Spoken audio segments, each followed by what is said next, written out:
So guys এই ভিডিওতে আমরা ডিসকাস করব হোয়াটসঅ্যাপে আপনার যে কোনো ইমেজকে অ্যাজ এ স্টিকার কিভাবে সেন্ড করবেন। মোবাইল স্ক্রিনটা নোটিস করুন আমার দেখুন অনেকগুলো ইমেজ রয়েছে যেগুলিকে আমি স্টিকার বানিয়ে ফ্রেন্ড সার্কেলে শেয়ার করেছি।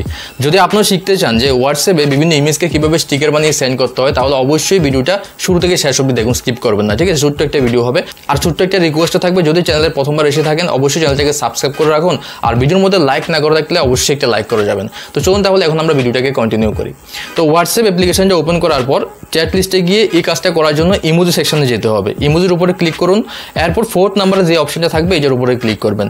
এরপর শুরুতে দেখবেন এখানে পেন্সিল আইকন অথবা ক্রিয়েটের অপশন থাকবে, এটার উপরে ক্লিক করবেন। এরপর আপনার মোবাইলের গ্যালারি ওপেন হয়ে যাবে। যে ইমেজটাকে আপনি এখানে স্টিকার বানিয়ে সেন্ড করতে চান ওইটাকে সিলেক্ট করে নেবেন। আমি এখানে একটা স্টিকার ইমেজকে সিলেক্ট করে নিচ্ছি, দেন কয়েক সেকেন্ডস ওয়েট করবেন, 10-15 সেকেন্ড, দেখবেন ব্যাকগ্রাউন্ড চেঞ্জ হয়ে গেছে ইমেজটার। ব্যাকগ্রাউন্ড চেঞ্জ হওয়ার পর আপনি সেন্ড করবেন, এটা নয়, এখানে অনেকগুলি ফিচার্স রয়েছে, আমি আপনাকে বলছি। টপ রাইট কর্নারে দেখুন এখানে প্রথমে রয়েছে একটা পেন্সিল আইকন, এখানে ক্লিক করে আপনি মার্ক করতে পারেন, পাশাপাশি নিচে এখানে সাইজও কম বেশি করতে পারেন, পাশাপাশি এখানে কালার চেঞ্জ করতে পারেন, ঠিক আছে। এরপর যে নেক্সট অপশন রয়েছে এখানে ক্লিক করলে কি হবে দেখুন, আপনি টেক্সট লিখতে পারেন আপনার মতো করে, এই স্টিকারটার মধ্যে টেক্সটও অ্যাড করতে পারেন এবং টেক্সটের কালার এবং ফন্টও চেঞ্জ করতে পারেন।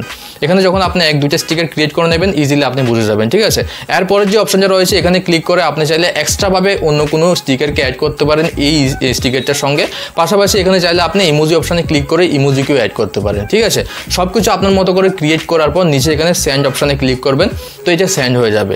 এখন যদি এই যে স্টিকারটা আপনি ক্রিয়েট করেছেন অন্য কোনো ফ্রেন্ডের সঙ্গে শেয়ার করতে চান তাহলে আপনাকে আবারও ক্রিয়েট করতে হবে না, জাস্ট ইমেজের উপরে ক্লিক করবেন, দেন এখানে ফেভারিট করে রেখে দেবেন। চাইলে আপনি যে কারোর সঙ্গে শেয়ার করতে পারেন এই স্টিকারটাকে।